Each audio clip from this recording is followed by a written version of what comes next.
Microsoft Designer is a web-based image editing tool that uses AI to help you create many types of graphics, poster, presentation, and more on Windows 11, 10, macOS or Linux.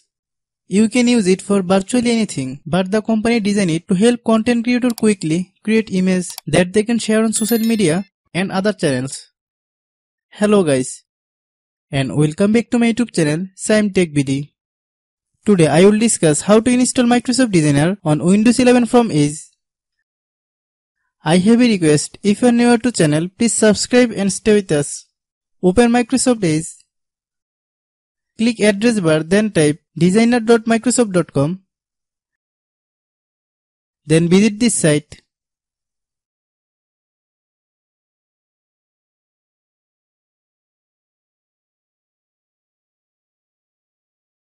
Click the Settings and More button in the top right corner.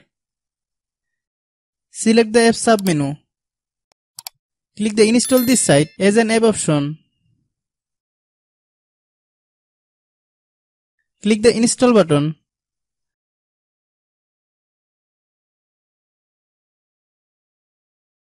Select Allow.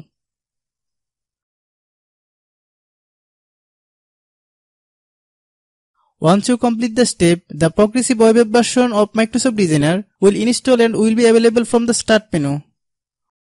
Hope you understand. I have a request, if you are new to channel, please subscribe and stay with us. By watching my tutorial for more tech videos, you can subscribe.